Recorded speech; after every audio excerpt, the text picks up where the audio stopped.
Welcome back, everybody, to another episode of the Alternative Cycling Network, where we give you unsponsored and unfiltered hot takes on the bike industry.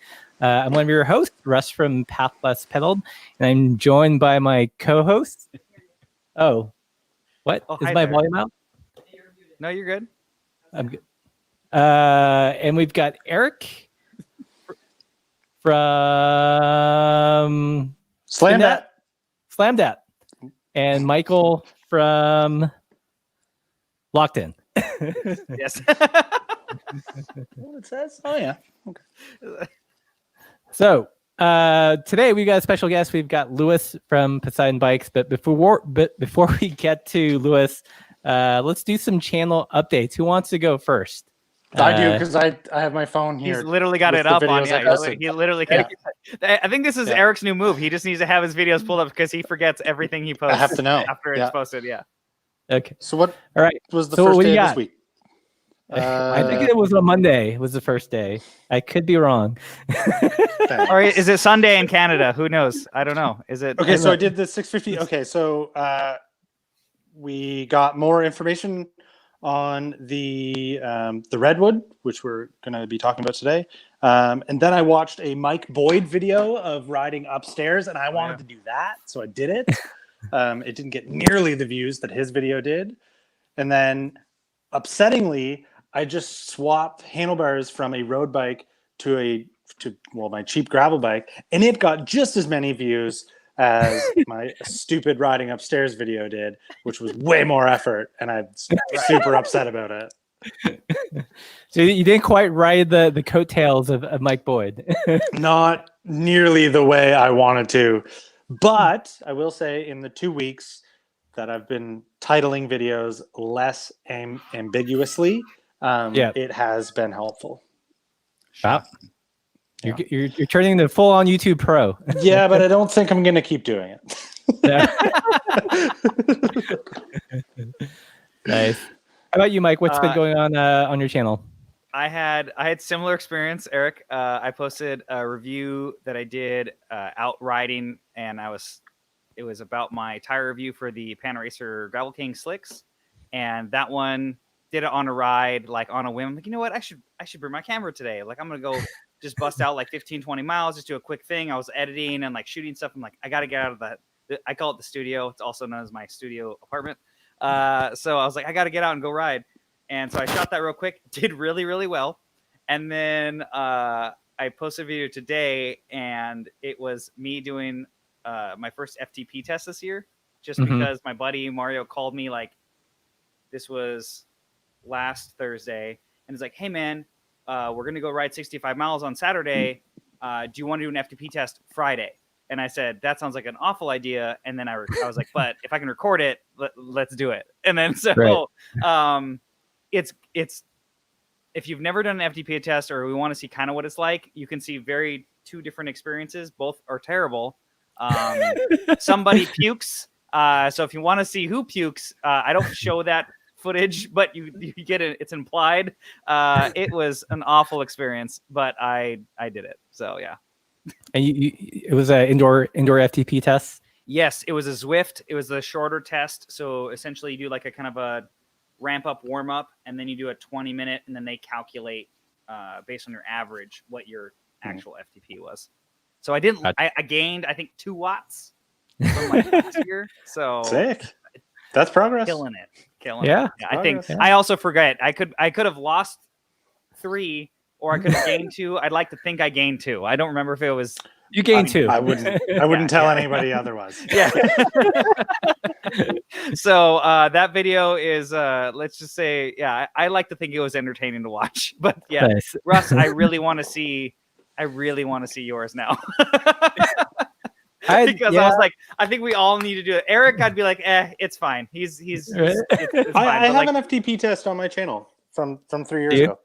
3 years. Okay, there you go. Yeah. There we go. Yeah. Nice. Well, on Path Less Pelled, I've been putting out a bunch of videos today. I just dropped one talking about how handling changes when you change your handlebars. So if you go from a drop to a sweatback and vice versa, and lots of other concepts like trail and how you perceive that differently depending on your body relation to the front of the bike. So super nerdy. But yesterday I did a live stream talking with some folks that go birding by bike, and we nerded out on the World Series of bike birding. It's a thing. And prior to that, a new frame bag by our friend Jay from Bags by Bird. And it's pretty cool. I don't know if you guys saw it, but unlike other frame bags where there's like a zipper or roll top closure, he uses like a fidlock kind of flap. So no matter how dirty the environment, it's like you can always open it and get to the bag pretty quickly. Yeah, so, that's like the Revelate design top. I forgot the top tank. The top tube bag. Yeah, the mag tank. Yeah, mag very tank. similar. Cool. Yeah. Cool. Well, let's hop on to what we're doing next. We are doing reader hacks this week. Switching it up to reader hacks. Reached out to our community and check out this one. This one is from the real Casey Carpenter, and it's his sweet bottle keeper hack on the State 4130 all road with some fork mounted profile cages. It's a extra tall Camelback chill bottle. And he was trying to keep it on the fork, and he just got some elastic paracord and a 1/8 inch elastic cord and nylon cable clamps a la Amazon. So pretty slick. Yeah, you know? It looks like something that like Blackburn would make and charge $40 for. There you go. Definitely.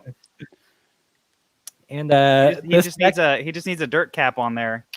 i.e. my gravel stick bottle video. Do you guys lose your water bottles on gravel rides often, or do they manage to not with a steel cage on? Because like with a steel cage, you just I have the bend it down so it's nice and tight. But like carbon cages are terrible for it. Yeah. I had the specialized rib cages at Grinduro, and I knew that corners were going to get gnarly because I would see like a rainbow of bottle colors before the corner. And then I'd be like, "Oh, this is gonna be rad." I've never lost anything in those. So for a carbon cage, those are the only ones because of how they kind of grip basically all the way on both sides. Those have never popped a bottle out, but I have lost bottles before. Yeah. All right. I've definitely caused crashes from losing bottles. So crash that. Crash that. All right. This next hack comes from our friend Alder in Seattle, also known as Road Holes. That's a quadruple ring. Oh yeah. But he wrote quite the novel here. 4 chain rings. It's a 4x1. Yeah. So it's got 1 cog in the rear and 4 chain rings, 46, 36, 30, and 26. Use the 11073 BCD mountain bike triple for the mod. And then he did all sorts of things. Like the chainring bolts were too short, so you had to flip that inner ring backwards. And then he also did some filing of the innermost ring to make it shift well. He said, I used a problem solver bike, 60 millimeter chainring bolt to hold the inner 2 rings. It's barely enough. And in order to get as much thread purchase as possible, I flipped the FSA chainring backwards so that the countersunk bevels made the chainring sit closer. So I thought this was a very, very admirable hack. Wow. It's a hilarious hack to take on because it's like you get 4 big jumps in gears with the least reliable type of derailleur shifting that you can do. It's like this was a lot of work and it works like it works like okay. Yeah. But I'd be interested to know if it works half decent or not. I just think it's wait, funny. can we? I don't know if he's watching this or whoever is watching this at this point or later. Can you please send us a video of it shifting all the way down and then all the way back up? I just want to do that like one time. Absolutely. One time. Yeah. Like in real, like I mean, yeah, obviously, yeah. But oh man, that's amazing. So That's really amazing. good. Like not even like the corn cob rear, like the 6-speed monoblock. It goes from like a 10 to like a 15. Like nothing. Like just, but I just want to see it in action because that's all that. Yeah, wow, that is. He's worth a follow on Instagram. He works over at Rodriguez Bikes in Seattle, and he destroys his bike and does all sorts of wacky welds and modifications. Dude, this is the man, that's the move right there. I'm gonna follow him right now. I keep trying to get him to start his own YouTube channel because like the stuff he does to his bikes is like amazing. Okay, so this next one is not a hack, but you guys know who Jan Heine is, right? Yep. His tires. Mm-hmm. So he's got a little magazine that some people read called Bicycle Quarterly, and longtime viewer Michael Mann sent this one in. This is from a ride report. The course was largely very rideable, but also featured long uphill hikes, steep rocky descents, and sections with baby head rocks. So see, even the Jan Heine. Oh God. Okay. I think me and Eric, we need like a anti-baby heads like campaign or T-shirt or sticker. I can't. Like is you're rationalizing at this point, and I'm not. No, it's like 8 weeks of rationalizing, Eric. This is what he's trying to get at. Like, I can't. All right. So let's move on to the new really quickly before we get to our special guest for the show. New this week, we've got some new bars from Ritchie, the Ritchie Beacon. These are pretty interesting insofar as a lot of flare in this direction, and also really shallow drop. Yeah. So what do you guys think? What do you guys think of this? I mean, I think we're getting closer and closer. The shallower they get, the more flare you get. Eventually, we're just gonna have flat bars. It's trending in that direction. 2022 flat bars. No, I like this. I think 80 is definitely very shallow. I mean, you're very little difference between the tops and the bottoms. But I think this is just a theory, but like, with your wider, crazier bars you're getting, I know these aren't like 50 or 52 millimeters or anything crazy. I think you're going to need shallower drops as you go wider. I'd have to try them back to back on what they are going to feel like on a narrow. I think I think it makes sense for like a wide bar because, like you were saying, like if you have a deep drop, it increases the reach. And if you have a wide bar, you're really like stretched out. So it makes sense for a wide bar like this. Yeah. But I think they only listed this up to a 44. 44 in the top. Yeah. And so that's where I think that when you're above that, I think that's where that really shallow drop helps. Yeah. Yeah. Cool. Well, let's see. Next thing is Campy coming out with a 13-speed gravel group set, maybe. They're like, let's build the narrowest chain we can for the dustiest of conditions. Right. And then never have it in stock. Yeah. But Eric's new Canyon Grail with his hover bars is going to have the Campy 13-speed grub set on there. Okay, that's what I'm saying. I'm calling it right now. I'm predicting it for the future. Yeah. Yeah. Well, the easy part about that is you'd never be able to buy it because you'll never be able to get a hold of it. Granted, I do like the thought process of Rotor's 1x13, only because they basically did the analysis of, I believe it was, there's only 14 unique gears in a 2x11 group set. So to basically be at 13, you're really, really close. And they have a big wide range cassette and all that stuff. I'm not a big fan of like the hydraulicness of the whole bit, but that thought process makes sense. But I think we're going to be into like a new bike standard, which I don't want to be into, to make 13 work.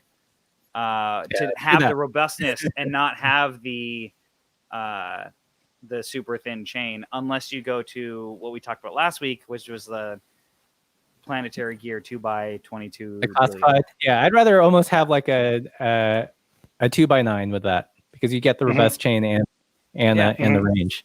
I agree. I would take that. Okay, so next one is Granite Design, little stash tool in your carbon thing. Your tube. Yep. Yeah, for $55. I've seen others like that. I think On One makes one, but much spendier. So nice little option. And there's I believe you need to. They have one that you have to actually like tap out your aluminum steer tube. So it's mainly for mountain.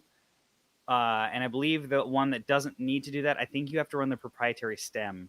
So I could be wrong, but I think this is the only integrated steer tube one that you don't have to do anything proprietary or cut anything out. So that's what I really think is cool. Yeah, cool. And our last new is Redwood Poseidon. And I thought we'd have our guest kind of talk about this one. So let's welcome to the stream Lewis from Poseidon. Hey guys, what's up? Hey. Thanks for having me. No problem. How goes it, guys? Yeah. Good. Well, the best there ever were. I had to take the branding off so we could see Eric's face here. Yeah. Otherwise, Well, I mean, what's better? So, Lewis, thanks for joining us. While we're on this page, can you tell us about the Redwood? Yeah, this is a bike that we've spent close to a year just kind of working on and thumbing through where we come from, and you know, Mike can kind of vouch for this. It's like we live by Fullerton Loop, and Fullerton is primarily like a mountain bike centric loop system for us. So it's not really like gravel bike centric. That's where we ride our Poseidon X's and all of the other bikes that we have. But we wanted something that we could just really rage on. And when we were looking at bikes, we kind of mess around with a lot of late 80s, early 90s mountain bikes. And we always dug the 26-inch and like super fatty tire on a drop bar bike. And so we were like, well, why don't we just do this ourselves? And why don't we just come up with something that's like obscene with like fatty tires and see how much we can get on there and ride in drop bars? And so we just got to work on it. And this is the culmination of us just brainstorming and testing it out. And the Redwood is born. Cool. And it's on pre-sale now, right? Yep, right now. Nice. That's and an for AC nice exclusive that you're getting, everybody. So just let you know. So it's there if you guys wanna buy it. So Eric, you've been writing this last couple weeks. Yep. How's it been? I enjoy it. It's different than every bike that I have like converted to be this. So like there's it's like done for you. it is bizarre to have, because you know if you think about it, you look at my X, the way I have it built, and everybody was like, we're gonna put nanos on it, and I was like, Riddlers 45s like right now. You know, when this showed up, and I mentioned, you know, I didn't even realize it was 650B and everything, and I was like, man, these tires are so big, like holy moly! And then I realized what was happening. But yeah, like it is totally different to ride something that is built to be that. It like handles the way it's supposed to. You know, it feels more like a road bike with big tires than anything that I've built. That, like, you know, these things aren't supposed to work together, but we're making it work. So you know, more time with it will you know, just continue to grow on that thought, I think. Yeah. Cool. So we've got 136 people in the chat. Let us know where you're watching from, and if you guys have any questions for Lewis, he's here. Answer your questions. Good to have him on the show. So, Mike, you had an interesting question pre-show. Do you want to ask that? Yeah, basically, I think you kind of started to answer it, but I think since we do live in a similar area, for me it was just, you know, obviously, as a company, you can make anything, and especially being at a smaller company, and there's fewer people, there's less red tape, and your less steps to go through, and all things. Your imagination can literally run wild because you can make whatever you want. So, what got you into basically creating something that's, in my opinion, very like still newish in the market as far as tire clearance and a few other things? What really wanted you to kind of push that boundary or go that direction over what other brands may or may not be doing? Yeah, it totally just, it starts off from our love of old mountain bikes and building them up drop bar with just as big of a tire as we can fit into that frame, and running square taper just because it's affordable, and just building up these bikes that are just super budget, but they're so much fun. So I think that's kind of where a lot of our focus is just starting off with what we like and what we think would be cool. And we've just seen a ton of great bikes out there, like the Bo Jackson, for example, that we just are huge fans of.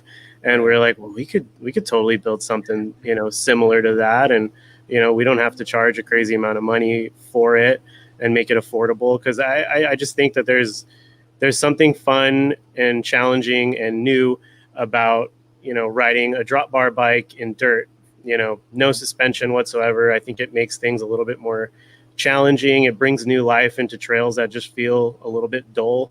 And for us, with only one trail system, things kind of get dull. So you're like, all right, well, let's build a sketchy bike and just see what we can do. And then, all right, now that we've done the sketchy stuff, we've done the homework. It's like, all right, well, now let's build a good bike, Mm-hmm. And so that's kind of like where it's all stems from. We've tried to push the limits, and thanks to you guys, we've had a lot of just great information to draw from, in sharing similar philosophies with group sets and things like that. And budget or affordable doesn't necessarily mean cheap or faulty or anything like that. There's quality there as well. Mm-hmm. So let's talk about that, because it seems like you get a lot of bike for not like a whole lot of money. Like how do you guys manage to keep the cost down? Part of it is, it's our own factory, where we design the frames and where we have them produced and assembled and shipped out and everything. So that certainly does help. But there's also a big benefit with that, is that we're able to stress test them and offer the lifetime warranty and all that stuff. So we have a little more leeway there. Another big part too with it, honestly, is that we're not charging a huge markup on these bikes.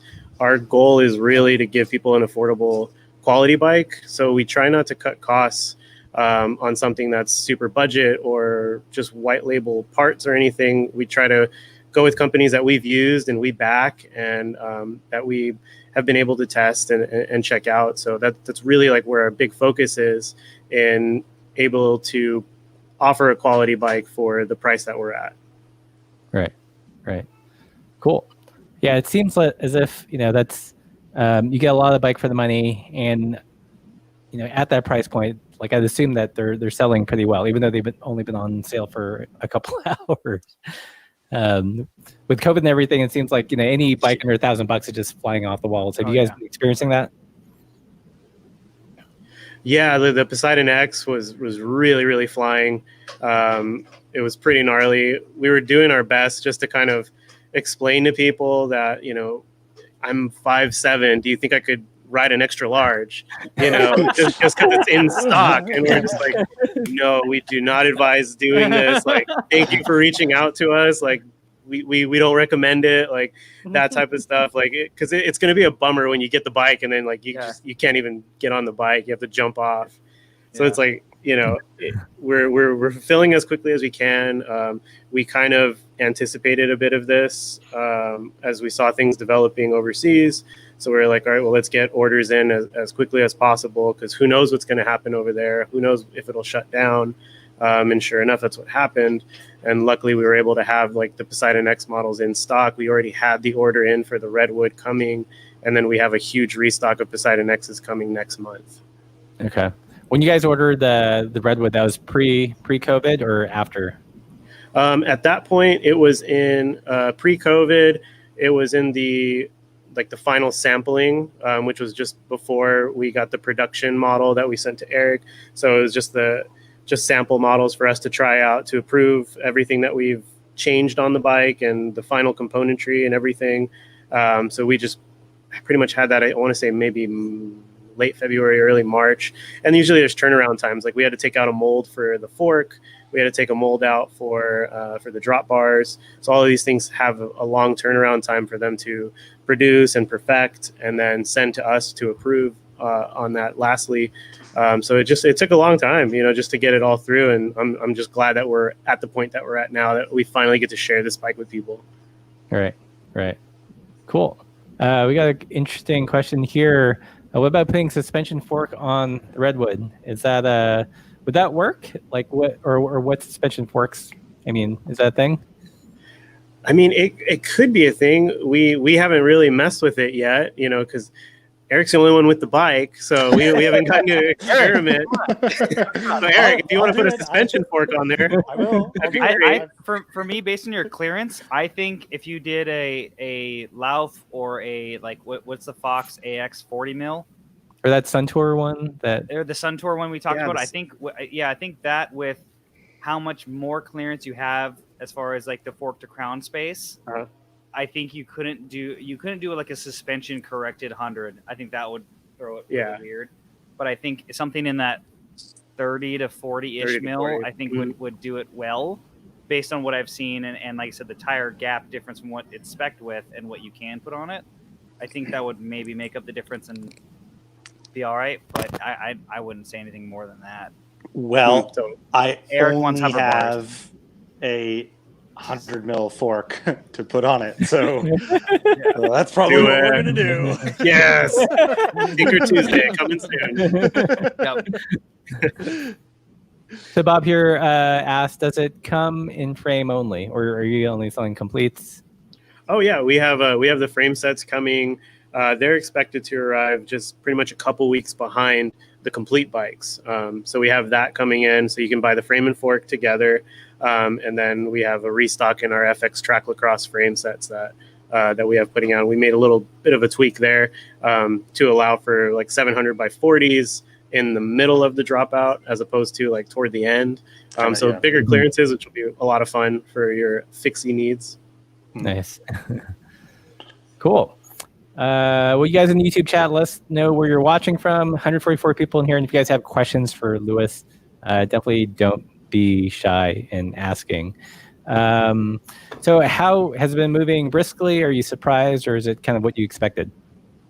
I think just the initial, just as soon as we launched it, there was just like a ton of people, I guess, just waiting online when everything happened. So now it's kind of tipped off, mellowed off a little bit. I would anticipate probably some more through the weekend and everything. But with this bike, like I know it's kind of a specific kind of person and maybe a specific ride style. But I know that as we have people testing it out and kind of speaking on it, then we'll be able to see like who else is it made for. Like I'd love to see what all of you guys think of the bike, and sending you guys out each a bike when they come in and being able to just really see what different applications you could do on it and hear what you guys have to say. Because the best part is that when we watch the videos from you guys, we obviously learn a ton on the manufacturing side, what we could do better, what are people actually calling for bicycle manufacturers to do. And I think it's surprising that more people don't actually listen to you guys, I guess, and try to make those adjustments, because it just seems like it makes a lot of sense to do a lot of these things. So, but we're stoked that we're doing it. So that's cool. Cool. I am interested to see what, like, mine versus, say, Mike, yours would probably be fairly similar. You'll probably do something dumb like slam the stem and whatever. Like what yours looks slammed. Hello. It's pretty low. It's low. Yeah. No, mine is slammed, but I imagine you'll do something like similar and like, I just haven't cut mine yet, but it's coming. But like, I have like ideas. Like but you'll probably actually put like bags on yours. I've never ever put like a bag on something ever.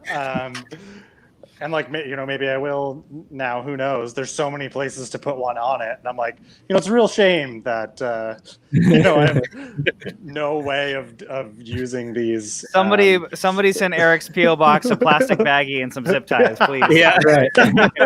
Take his lunch with him on his bike. You use these bolts for this, Yeah. but like Russ, you'll probably use all of them, and I think that's kind of cool. Like, the difference between the way that we all kind of interact with bikes and like everything you could do with it. Because like I've already jumped it like 4 or 5 times, and I'm like, well, I'm gonna keep doing this. Yes. So we got a question here. What's the weight on the redwood, and why the aluminum fork? The weight. Well, Eric, how much does it weigh? No, I'm just kidding. I want to say it's anywhere. I want to say it's between 25 to 26 pounds. Last time we checked, it feels like that. Yeah. And as far as the aluminum fork goes, I feel like when we were dealing with the size, like of just that magnitude with everything, we just felt better about just putting an aluminum fork on it. I guess we thought at that. I remember we had this conversation. We were just like, when you're getting to like a bike that huge and that massive, I guess maybe you're not as concerned with weight as you might be with other things. We were just thinking like, let's just make it super durable. Let's give it some stiffness, because you could always put a more supple tire on there. Yeah, exactly. Drop the tire pressure, and then you have that suspension right there. And so that also helps us with just having that lifetime warranty with the aluminum and the fork there. Yeah. Does the Poseidon have a carbon fork, or is it aluminum fork? The Poseidon X has a full carbon. Okay. Yeah. Let's see. What's it called? I always felt like people were asking like about the aluminum fork, because they're like, is aluminum fork sketchy, or like I don't really know how to like take it. And I was like, well, I guess I'm the only one really riding the thing right now. But like when you're on it, you don't even like it doesn't even cross your mind. You're like, I think it's just gonna be like, if you look at the market, like there aren't as many bikes with aluminum forks. Like, so people are like, oh, so I think that's what they don't know, and I think like the main 2 questions are going to be weight difference and ride comfort. Are going to be the 2 things compared to carbon.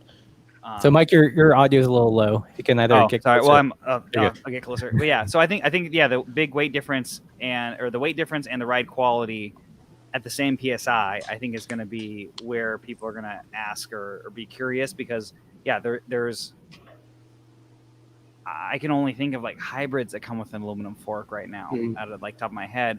Doesn't mean there's anything bad with it. It's just, I think that's just kind of the stigma with it. I think that's, Eric, I'm assuming why you're getting questions about it. Maybe, but I mean, you look at, this is no hybrid fork, right? Like the thing. Well, yeah, no, that's what I mean. This, but like this line. Yeah. Like. Is like also, Lewis, is the weight rating for the 3-pack mounts higher because it's aluminum? Do you mean like for the larger frame? Sorry, I didn't hear. No, sorry. So the fork, since it's aluminum, is the 3-pack mounts, are they rated for a higher weight load than most carbon? Yeah, most carbon forks, I want to say 6 to 7 pounds each. Yeah. I want to say the last time we talked about it, it was about 10 or 12 pounds per side, I want to say. Oh, wow. Okay, that's a big increase. Okay.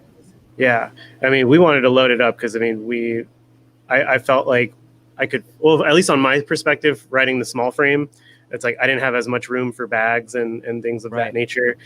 So for me, riding the extra small on the redwood, just for reference, I had a way more room in the frame space, on the fork, the seat post. I'm able to run higher, so I can run a dropper on it now if I want to. And so there's just a little more space for like the shorter fellows, who need that room, and it's harder with clearances with the saddle and the rear wheel and everything. It's cool to have extra weight capabilities in the fork and just kind of design it the way you want to. See, that's something that I think should be mentioned, because I think that's definitely an added value. I know, Russ, you talk about that all the time on your channel. That can only run here. Metal. And here's the thing: it's like, most carbon forks that have a 3-pack mount, again, kind of lower weight limit.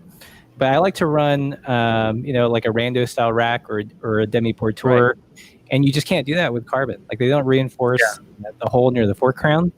And I've had conversations think about with engineers, and like we know the folks over at Salsa.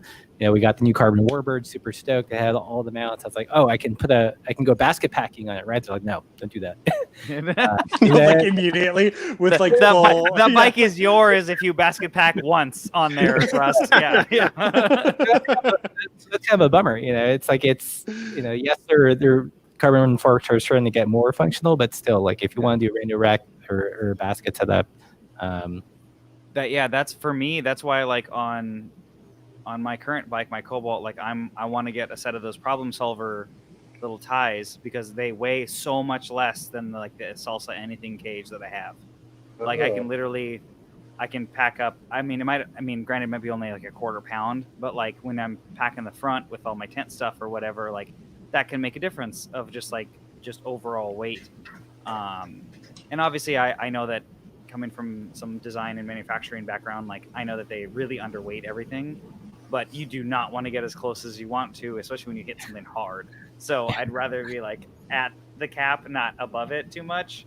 So I totally respect that. I think that that's a very interesting thing that I never thought of till literally right now. So I think that's really cool. Yeah. So Mark Seals asks, on the Poseidon X, what's the widest 700C tires you can clear?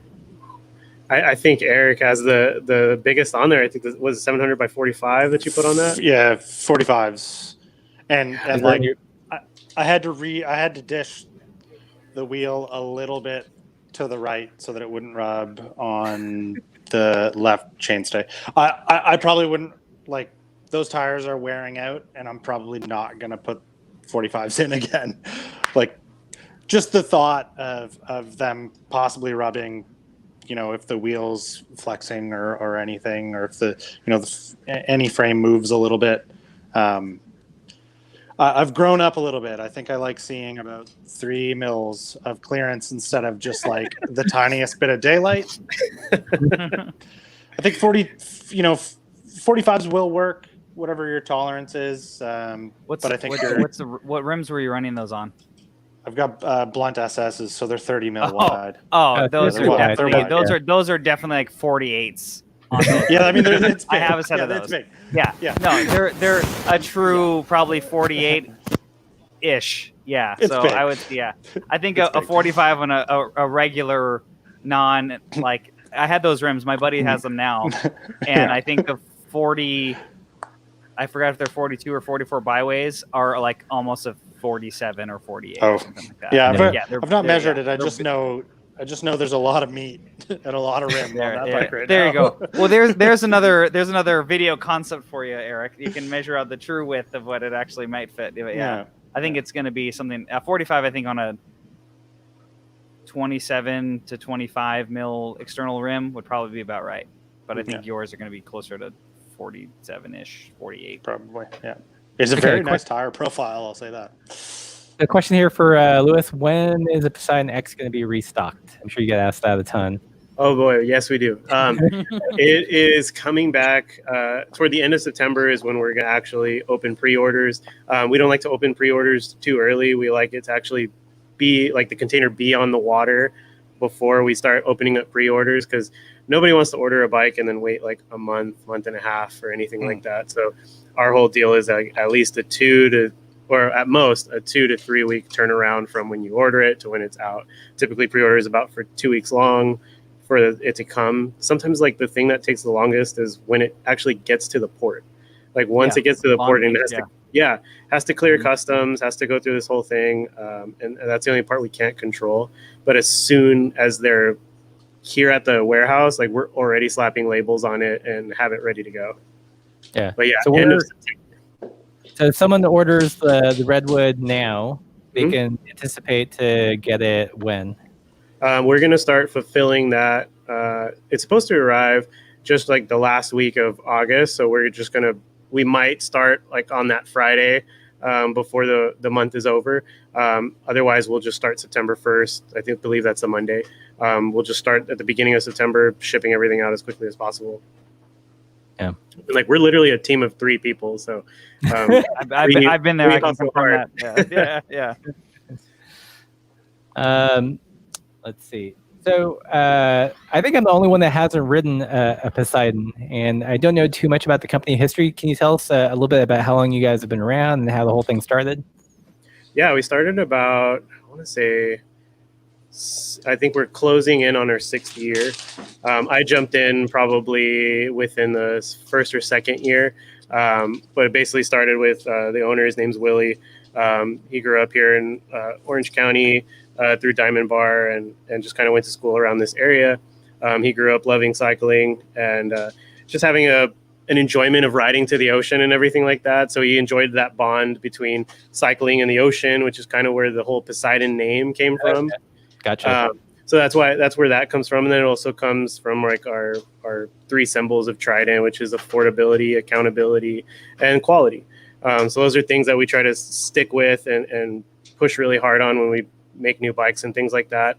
I came on shortly after I want to say the first year, and I jumped on first as a racer, just basically showing people that affordable road bikes with the original bike, which was the Sport 4.0, just kind of showing that those bikes can be ridden, can be raced at a USAC level, and then we can compete with these people that have bikes that cost 3-4 times what we have. And so I got a team of fixie dudes who were into it because we all came from riding fixies and doing criteriums there, and so we jumped in, and soon that kind of moved into a position for me here at the company, and it's been history ever since.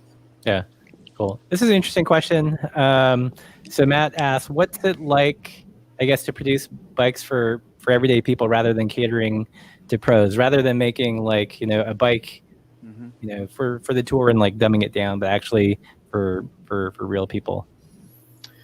I think it's like a really fulfilling feeling because I get to come here and I get to troubleshoot part options and like what are people really having issues with, like, oh, I can't get up these hills like that much. I'm sick of like hike and bike, like having to walk up the hill the whole time. So let's expand the range, let's do that for road bikes too. Let's make it really easy for people to climb. What are the things that we enjoy out of riding and what are we looking to get out of it? And so I feel like a lot of the stuff that we're thinking about with riding and just kind of not taking it so serious all the time really gravitates with other people. And so I think if you start first with like what inspires you and what are you into, I think it's really easy to create from there and then trickle out to other folks, and you'll find that there's a lot of people that feel the same way. Right. Cool.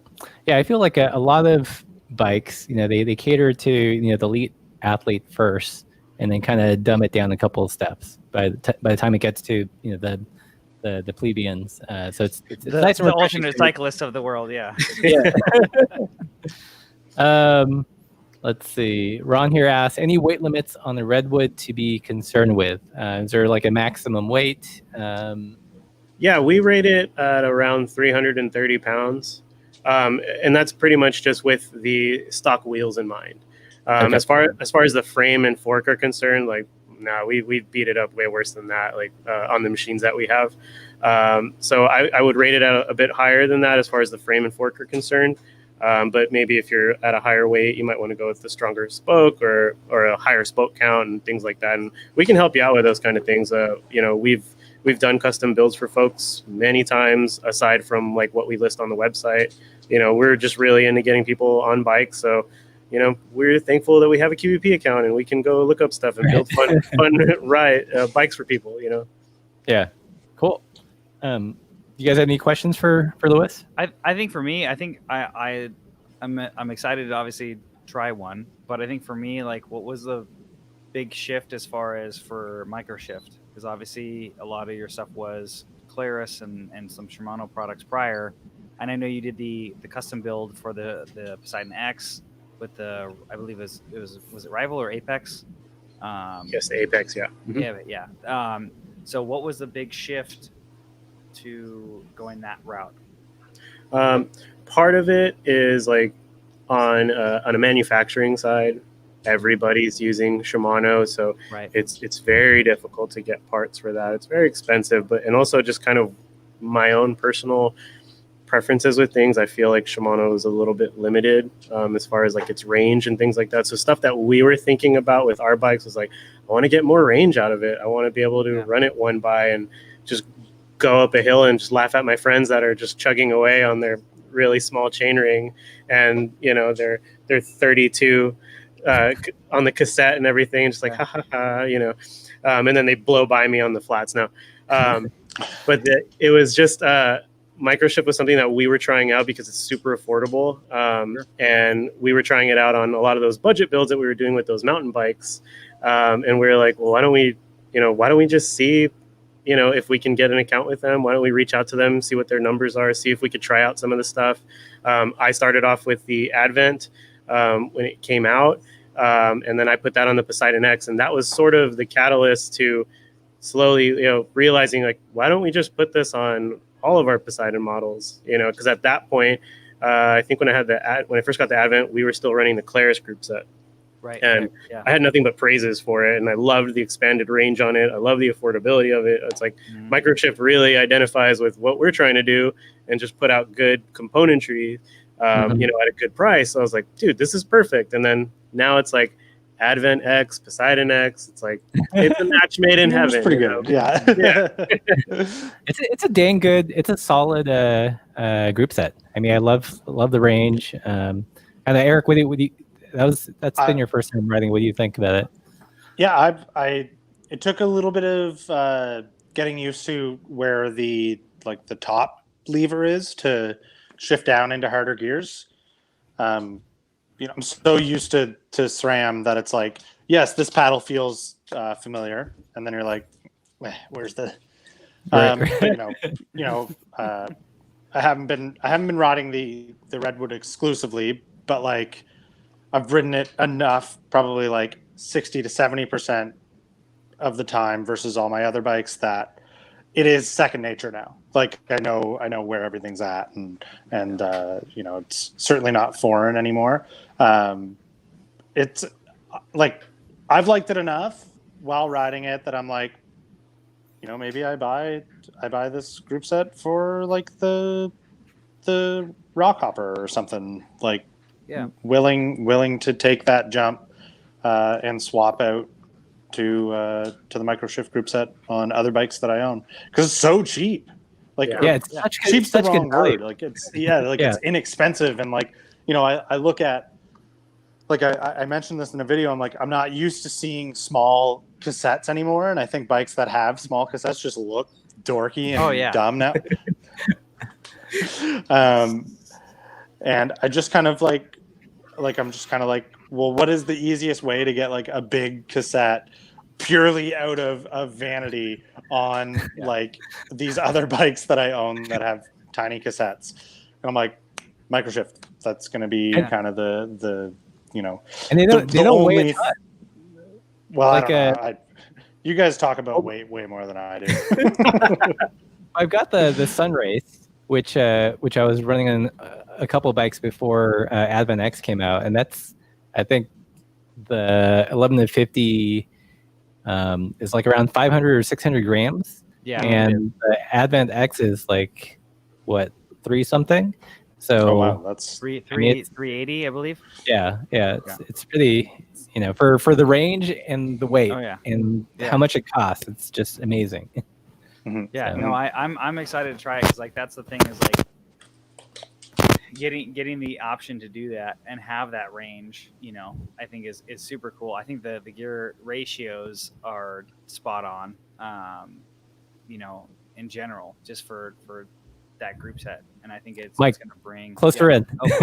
Sorry. No, I think the gear range is great for that group set. I think it does play the middle ground very well, because there's always going to be somebody who's going to want more top end and somebody who wants more like climbing gear. Yeah. But that can play so well together with that group.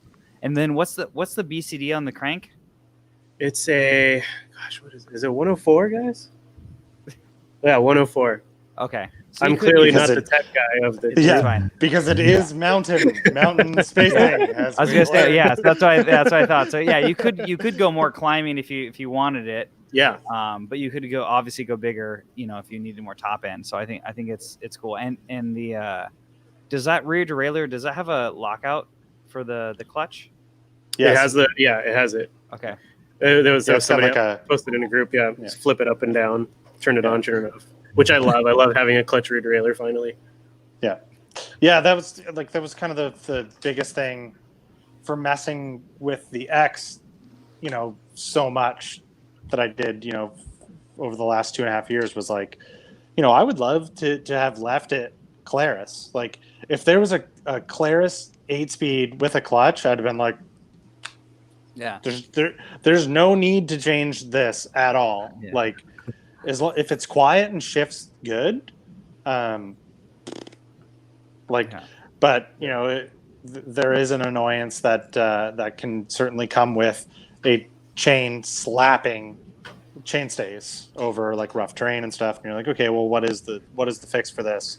Well, I really like SRAM, so I'll swap to like a clutched SRAM drivetrain, and now it has that dumb Altegra group set on it that doesn't have a clutch, and I'm like, this bike got way too fancy. Does it work yet? We've seen it in videos like a month and a half ago. I rode that bike. I rode it to work yesterday. All right, there you go. All right. Yeah. And then my boss was at work and told me about his expensive bike. His last name is on the door, so it's like, all right. So I brought my most expensive bike in today, and I was like, I also have an expensive bike. Nice. Anyway, he drove away in his very expensive car, so Yeah. we're still not equals. So Lewis, how many models does a Poseidon kind of carry at a time? Right now, it's really just 3, which is like the 4, I guess, if you count what's like sold out. So there's the FX track lacrosse frame, which was my brainchild, and I'm so glad we have it. There was the Poseidon X and the drop bar and the flat bar version, and then there's our road bike, which is the Triton, and then the Redwood, which has just came out. Mm-hmm. You guys have plans to expand beyond that, or is that a healthy number for a 3-person company? Currently, yeah, I think it's good. We are at some point, like, I want to mess around with like a hardtail bike at some point, because I think it would just be really fun to have. But the Redwood is really satisfying that need for me to just have like a humongous tire. So I think I'll be okay for a little while, and then if I get bored, I could always switch to like a flat bars on the Redwood and see about that suspension fork. Mm-hmm. Yeah, nice. Do you guys think you'll come out with a alt bar or flat bar version of the Redwood? I thought we were just actually talking about that today. So I think it would be really cool if we did. So I would imagine it's possible. The good part about the Advent X is that it's really easy to switch between like the flat bar drop bar combination. So it's definitely something I could see as a possibility. And then we just maybe want to play around with what kind of handlebars we want on it and work from there. Yeah. Comment down in the video, if you will, if that's what you want to see.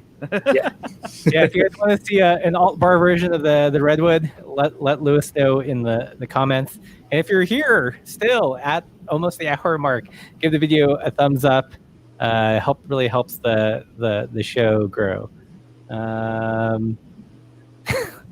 Karina says, no flat bars. They suck rocks. Yeah. But wait. How big of rocks, Russ? How big of rocks? That's what I need to know. About this size. Oh, God. God damn it. So one of the other questions they got asked like way up ahead is it's got through axle. Yeah. Yep. Was that just keep it modern? Yeah, just trying to keep up with the times and everything. So it was just something to put on there, just cause. Yeah. You know what? I think that was like when the X came out and I made videos with it. Friends were like, "Why can't why can't a company just come out now with through axle front and rear?" And my kind of explanation or thought was like, well, you got to think that any through axle wheel that you're going to put on it is going to need like sealed bearing hub, and most sealed bearing hubs are going to be laced to probably like some sort of either brand name or like nicer rim. And if they're going to do that, they're probably going to put like a nicer spoke and nipple on it, and that's money. So like price point. Yeah. Maybe like, because everyone's like, oh, the frame design would be so easy. I'm like, yeah, sure. It's probably like an extra $4 to get them to not machine that part out and thread it, but then you gotta put wheels on it. So like, I imagine when you guys were doing the X, wheels were a big consideration. Yeah. And I would expect that, like, there's tech and there's R&D that everything that went into the redwood, but like part of that is going to explain the price difference between the two. Yeah, absolutely. It's cool. Like I think there's maybe like a misconception with folks that maybe they hear a lot of things in group pages or online, and they think that they need these things. But like, when you're like, what you need to do if you're just starting out is literally just start.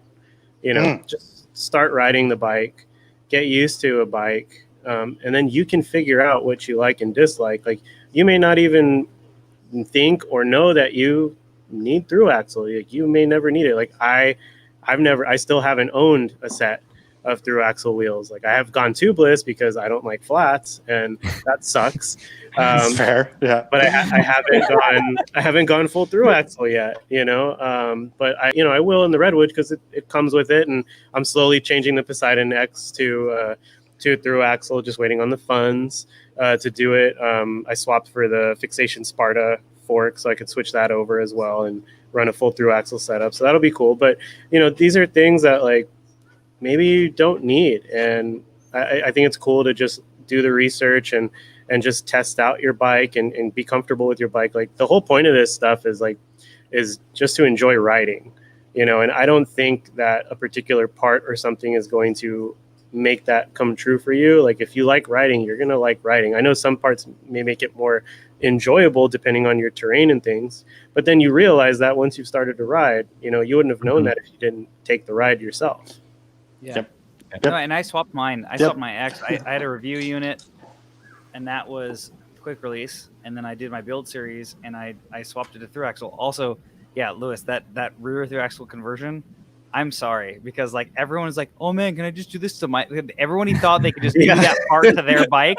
All the comments were like, hey, does this work on like a Kona whatever, or like a no. And I was like, no dude, I was like, this is for the frame set that I'm putting it on. And like, all the comments are just like, just a plethora of names of like what bikes they were trying to like convert over, and I was like, whatever, it got decent views. But anyways, like, it was just like, no man, like, the conversion is for this frame set. I said that for the first like minute and a half of this video, and I swapped it over, and they're just like, yeah, does this work with my like 1987 like whatever? And like, I was like, no man, like, this is very specific. But no, I did notice a difference. And the same wheels, like, between the two. Now, was it night and day putting around? No, totally fine. Yep. It's mainly just on the extreme ends of it, and that just depends on your riding style, at least for me. I had the Sparta fork and the through axle rear conversion, and on the really steep stuff, the only thing I would audibly notice was disc rotor rub. That went away because it was a little bit stiffer. And it was just only on like a really like grinding type of stuff that you're going up. Yeah. If you're commuting on it, if you're just riding like not insane stuff. And also, I ran that thing 650B with like 2.2s in the front. Yes, I remember. 2.0 in the rear, or something like that. Yep. Like, and it was fine. I never had tire rub on that. Now I couldn't go 2.2 in the rear because obviously that didn't fit. But like, that was the thing, is like, I just appropriate tire size. But I did notice a little bit of like disc rotor flex going through, like going away, going through axle. Mm-hmm. But again, that was only like the very extreme of what I was pushing with that bike. Either it was loaded a lot and not super crazy like elevation or percentage gain, but like the 12+%, yeah, I might hear a little bit of it. And it also depended on the wheel set I was on and the rotor. Totally. But that was the only thing I really couldn't. But again, I had that kind of reference. Mm-hmm. And most people, like for me, I was probably making more noise than the rotor was. Like, oh god, like this, you know, like that probably was louder than the rotor rubbing on the thing. But you know, like here we are, you know. So yeah.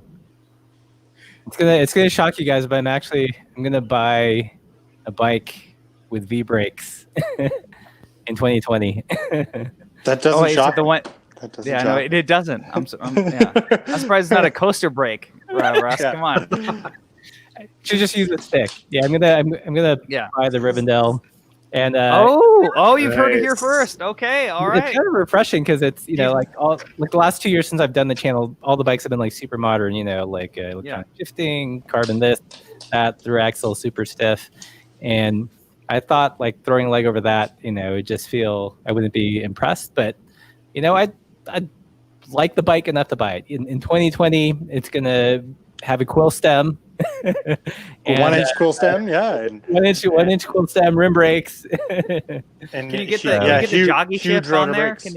Can we do like I want the old school like jockey shift, like that's right. what you figure that out. If I could get one of those, I totally would. Oh yeah, a 11-speed jockey shift. That's what like you just come back here. Very finicky. Yeah. It's funny. It's funny if like all that, say that video, you saying you were going to buy that bike, like I'd love to say that I'm like an individual thinker and that like everything that I do and say is like all my own original ideas, but it's just an accumulation of like what everybody else says is cool. And like if quill stems and rim brakes came back, you would see a video from me being like, quill stems and rim brakes are dope. And I want them. That's like the biggest reason I want through axle is like, I just seen on cycling tips that through axle is the way to go. If you don't have through axles, you'll die. He wants that 15% increase in stiffness. That's all that Eric wants. Yeah. And I'm like, I don't know. I just rode my bike a lot last summer and it didn't have them, but I hear that. I hear that through axle is the way to go. So I honestly the one road bike I miss desperately, and Lord knows it is worth a ton of money now. I had an Bridgestone RB1 road bike. It was their Olympic quadruple butted. I don't even know how that works. Tubing, and I built that a while ago, and it had like SRAM force, 11 speed. No, it's 10 speed. And like some like Mavic wheels, and it was like 17 pounds with steel fork, but the brakes were so aggressive that with the Quill stem and like the bars I had on it, it would rattle like the headset kind of loose. Okay.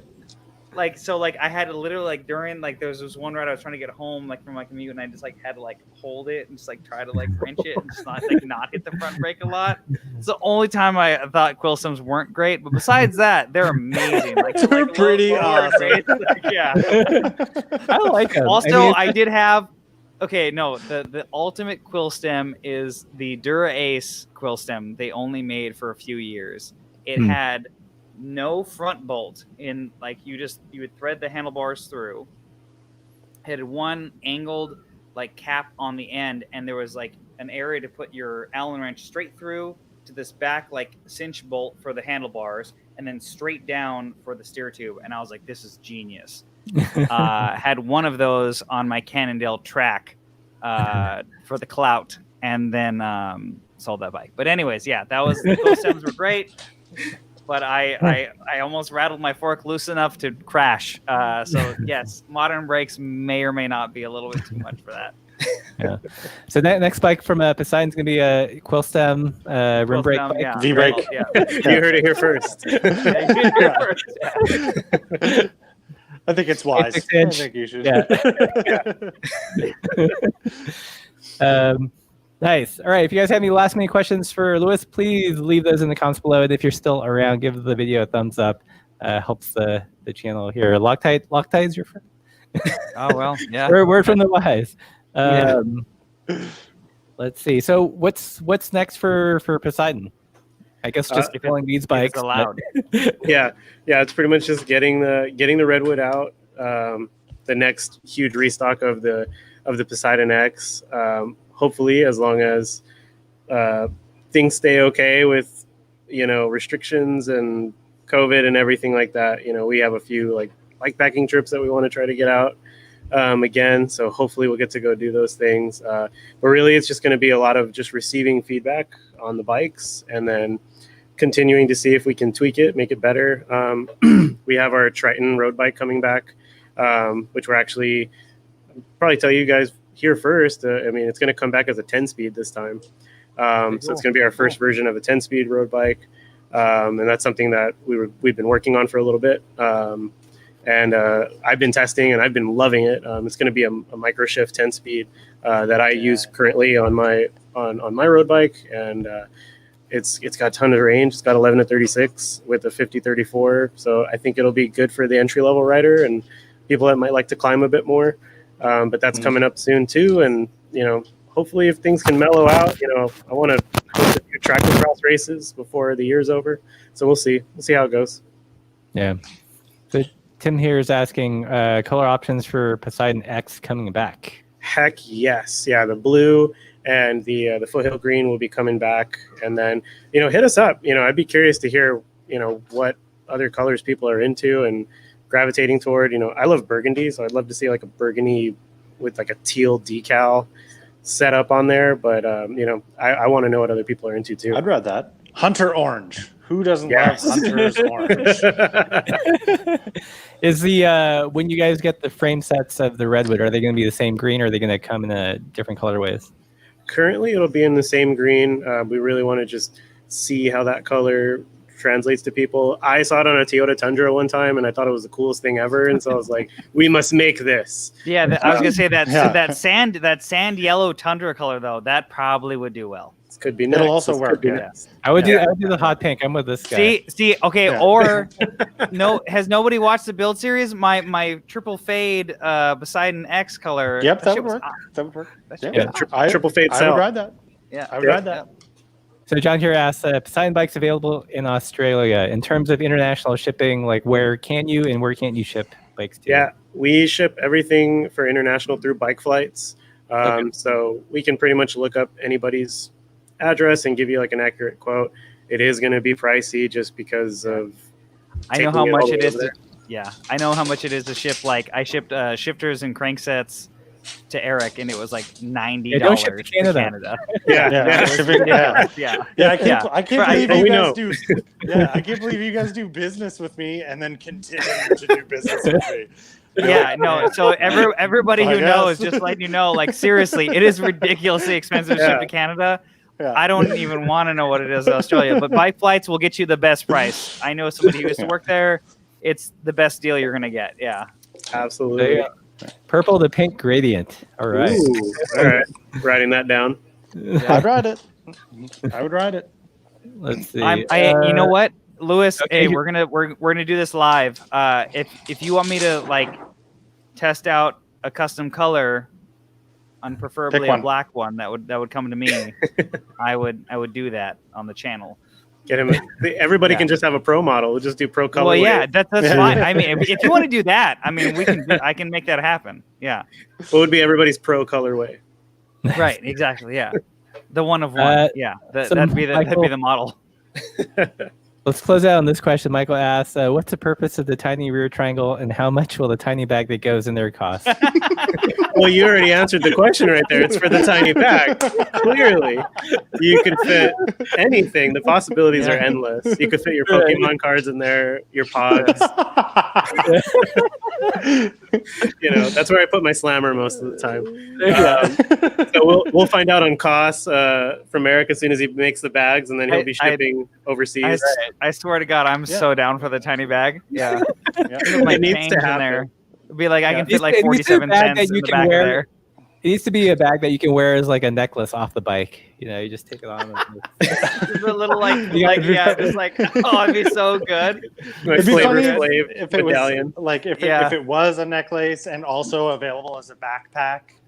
Oh yeah. And it could be in Oh there. God, it'd be so or a good. sling back, a messenger style bag. Yes, Yeah, it'd be like a shot. Yeah, like a shot cord. Just like you can hold. Yeah, you can hold your change. Yeah. Oh, I would be so down. Be so down. Oh man, I need to talk to my friends at Elm or Kai Ventures. Maybe they could make Yeah, one there for you go. me. Yeah, they'd probably. Yeah, seriously, it'd be like a little waterproof one. You could have like an ounce of water in there for like when you things go really bad and you need that. Just that little shot of water. Yeah, Right. yeah, or whiskey or whatever fits. Yeah, it's actually that'd be good. Nice. But I mean, it is just it's a design element. Yeah, it's just for added strength Yeah. toward the rear of the triangle and everything. Yeah. But it's a great place for a little bag. Yeah. And that's what we're gonna do. Yep. Cool. Would you guys have any last minute questions for Lewis? And by you, I mean Eric and Mike. I think I'm good. I think yeah. No, I think this is. I'm excited. Yeah, I think it's gonna be cool. Yeah. Cool. Well, Lewis, thanks so much for being on the show. And if you guys are just joining us, you've missed most of it. Sorry. See you later. So refresh this in 3 hours and then watch the rest of it. Yeah. Yes. Yeah. But we've been talking to Lewis about their latest drop, which is the Redwood bike that they just opened up for pre-order today. You can get it just under $900, and I'm feeling that it's going to sell pretty briskly. So if you want that bike, you should probably get on it. And I think that's it. Thank you guys for watching the show, for hanging out for an hour and 11 minutes, 151 people. So give the video a thumbs up. And next week, I think we might try to get another guest. I think it spices things up. What do you guys think? Yeah. Your guest? Yeah. I love having guests. Yes, it's great. Yeah. Can you imagine if every time we have a guest, they just stay for every week, and then we're just just a big Zoom call. Yes. It's so fun. Yeah. All right. We'll get to one topic at the end of this. Yeah. What was the sign off? Or is it keep bikes weird? Or was that we were going with that? Yeah. I'm gonna go with that. All right. Until next week, guys. Keep bikes weird. And yeah.